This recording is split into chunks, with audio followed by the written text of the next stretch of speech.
el barbijo, el tapabocas.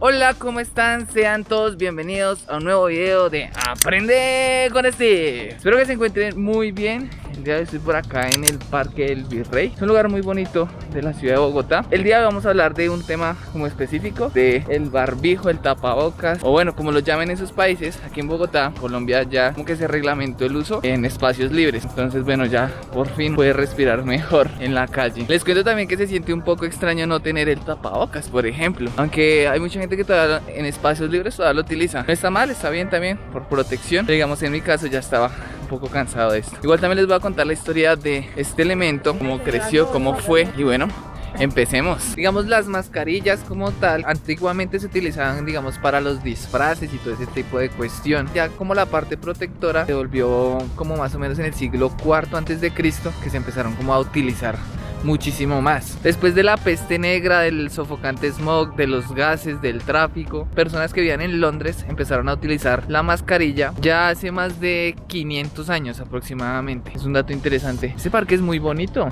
donde lo ven, acá hay sitios muy bonitos y es un terreno siempre grande y hay para hacer ejercicio, hay un puentecito bien bacano, está bien cool esta vaina, está chévere. Y bueno, vamos a entrar un poco ya como en contexto de la historia, digamos lo que fue la peste negra como en el siglo XIV. Básicamente esta peste era como una gangrena que de alguna manera hasta el día de hoy que tengo conocimiento no se ha encontrado como una cura, simplemente hay como unos métodos para reducir el pero eso mata de una. Entonces esta peste negra mató a más de 25 millones de personas. Imagínense la cantidad de personas que fallecieron por este virus o esta bacteria. Es la mitad de Colombia, es bastantes personas. Eso pasó en Europa. Y como en 1347 y 1357 se empezó a utilizar la mascarilla. Muchos de nosotros asemejamos lo que fue la peste negra con ese cubrebocas, o bueno, sí, como un cubrebocas que parecía de pájaro, así como una túnica así de muerte horrible. Esto pasó en el siglo XVII, ya cuando casi se iba a acabar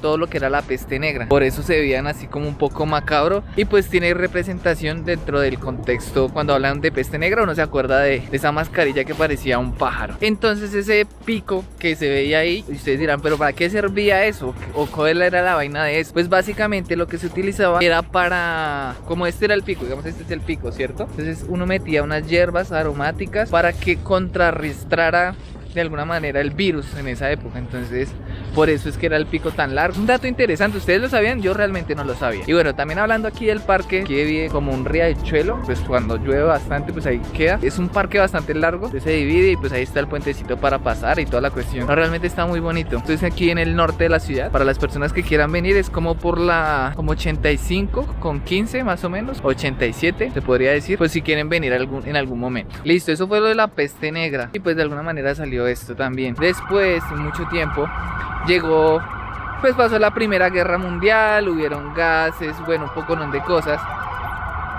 Pasó una ambulancia. Ya después de que pasó la Primera Guerra Mundial, hubo la amenaza de la Segunda Guerra Mundial, ¿cierto? Y pues muchos de los estados, de las potencias en esa época, ha habido mucho gas pimienta, mucho gas que de alguna manera daña a la persona internamente como externamente. Entonces lo que hicieron fue básicamente crear unas máscaras de gas para los militares, pero también para las personas del común. Entonces repartieron todo eso pues debido a lo que pasó en la Primera Guerra Mundial. Ahora vamos a retrocedernos un poco más en el tiempo y nos vamos al casi final de la Primera Guerra Mundial, donde hubo, se podría decir que una pandemia, que fue la gripe española, que así le apodaron, que era como un virus de influenza. ¿Pero por qué la llamaron la gripe española? Pues básicamente porque fue el primer país que informó que tenía esta influenza y lo que generó es que le pusieron española, gripe española fue por eso. Y desafortunadamente murieron más de 50 millones de personas. Eso es increíble, eso fue lo peor, una pandemia bastante fuerte. Se cree que la propagación de la gripe española fue por parte de los soldados cuando abandonaron, ya se fueron de las trincheras, y se propagó mucho por el norte de Francia. Como era un virus tan letal que se propagaba muy rápido, entonces las personas iban a los trenes, iban a los campos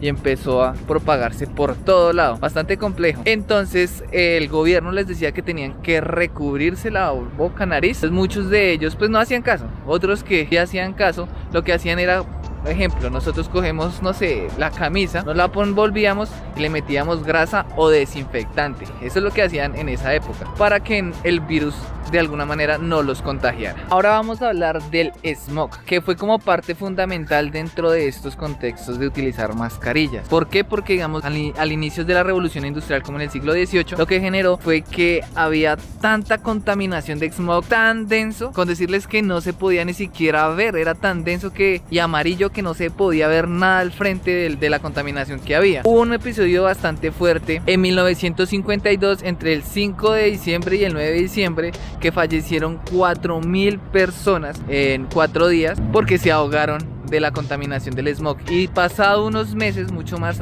tiempo allá, también fallecieron otras 8.000 personas por lo mismo, por el smog. Por eso era bastante fuerte en esa época y toda la contaminación que generó. Y debido a eso se generaron como unas mascarillas tipo smog para que se recubrieran la cara y pues obviamente que ya no fallecieran tantas personas por ahogamiento. Y como allá también existe el invierno así donde hay mucha nieve, pues obviamente todo lo que era industria, salía humo por todo lado, los trenes, que las chimeneas encendidas, entonces básicamente se volvió fatal y fallecieron muchas personas. Básicamente eso fue lo que pasó. Y ahora pues con la cuestión de la pandemia, lo que estuvimos viendo nosotros, hubo ese recorrido histórico. Estamos ya dentro de la historia nosotros que estamos viviendo esto y que vivimos. Fue fuerte, y también los cambios que generó, algunos positivos, otros negativos, pero que de alguna manera u otra hace parte de la historia y entramos ya en la historia a futuro. Ya cuando ustedes vean a un Steve de muchos años, ojalá me sigan viendo cuando ya esté viejito y esté pensionado, seguiré haciendo videos, porque eso téngalo claro. Contaremos la historia también netamente de lo que vivimos aquí en el mundo por esta pandemia. Y bueno, y como dato también interesante, acá hubo como es que no sé si se pueda decir porque de pronto me bloquean el video, cuando le hicieron así a alguien. Entonces eso tiene hasta en Netflix, tiene como una serie, es algo locochón para que vayan a mirarlo, pero no me acuerdo el nombre. Eso tiene una plaquita allí y toda la vaina, y también quieren venir a ver eso también. Venga, pero ya hablando en el sentido del parque, es muy bonito, miren. Eso es súper bonito. También he estado como echándole ojo a las personas a ver si utilizan el cubrebocas, otras que no. Digamos, por esta parte sí se cuidan bastante. Ves personas todavía con mucho cubrebocas. Igual hace poquito, hace como un día, estoy grabando al segundo día que dijeron que ya nos podíamos quitar el tapabocas en espacios ya libres. Pues hay gente que desconoce eso, no conoce, pero hay sitios donde de verdad yo he ido y no siempre han estado sin eso. Oiga, miren, aquí también hay una parte para que los niños vengan acá a distraerse. Lo pueden traer también. Y ay, mire, este sí se ve chévere. Este nunca lo había visto. Miren, este es arena y acá uno se sube y se sienta. A ver, esto es como para grandes, porque para niños chiquitos no creo que sea, pero está bonito, está chévere. Lo que sí he visto es que acá hay unas casas muy bonitas, son súper grandes. Lindo vivir por acá. Se ven muy chéveres. El sitio se ve muy calmado también, pues para estar acá y salir y tomar aire. Acá pueden también, he visto muchas personas que vienen con sus parejas a salir. He visto muchos perritos también que traen muchos animalitos a sacarlos. Eso me parece genial. Y también hay personas que vienen a leer bastante. Ustedes ven muchas personas que están por ahí tranquilas leyendo. El lugar es muy bonito, de verdad. Cuando ustedes se sientan como muy asfixiados de la vida laboral, de cosas así, es bueno ir como a este tipo de sitios, de pronto para pensar, reflexionar, meditar respecto a muchas cosas que tal vez nos pasan en la vida, ¿no? Porque muchas veces estamos muy tensionados y de alguna manera u otra pues sirve tomar acá un respiro al lado de la naturaleza, cambiar de ambiente. Y bueno, no siendo más, espero que les haya gustado el video, espero que hayan aprendido bastante también, cosas que no sabíamos de el cubrebocas, tapabocas, el barbijo, como le digan en sus países. Yo quiero saberlo en los comentarios, cómo le dicen ustedes a este elemento. No olviden suscribirse, activar la campanita, darle like aquí en YouTube y no olviden que también pueden seguirme en la página de Facebook para que sigamos creciendo. Ya casi vamos a llegar a los 900 suscriptores, entonces de verdad mil y mil gracias y nos vemos en otro video de Aprende con Steve. Hasta la próxima.